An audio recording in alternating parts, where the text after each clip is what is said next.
Today in this class, let's discuss about Turing machines and TOC.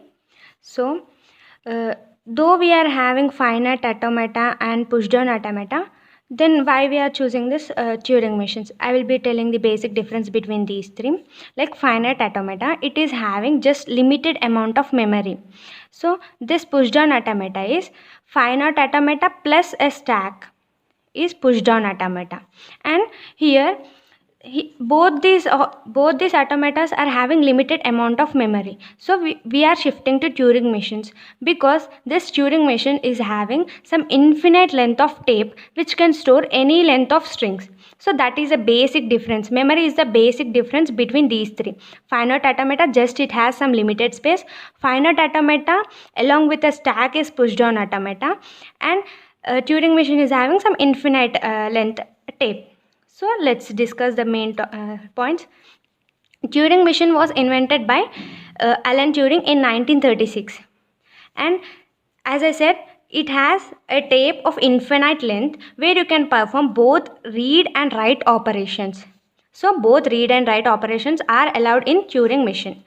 So now when we are performing these read and write operations, we will have a head pointer which actually points to a cell. Say let's consider this as a tape where it contains number of cells, like this is one cell, this is one cell, this is one cell. And as we are having infinite amount of length, so we can have infinite cells. So every head pointer points to a particular cell. Then when we are performing the read and write operations, the pointer can move either in the left direction or in the right directions. That means you can perform both read and write operations and can also move in both left and right directions. And the input that cells contain either the input symbol or sometimes the blank spaces also. So this is input symbols or blank.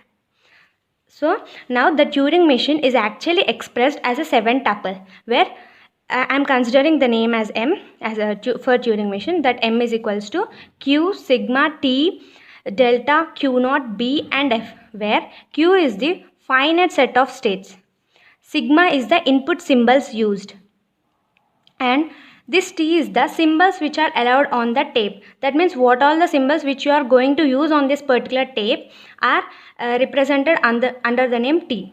And delta is a transition function. That means how a cell is moving from one state to another on applying the input. And this Q naught is the initial state, B is the blank states, F is the final state. So as this is the just sample representation. Here I have considered a tape. I have number of cells. Cell may contain the input symbol or sometimes a blank space also. And the read and write operation, it can move in both left and right directions. It is having the finite control, that is the header. And the main point is like this Turing machine accepts recursive enumerable languages.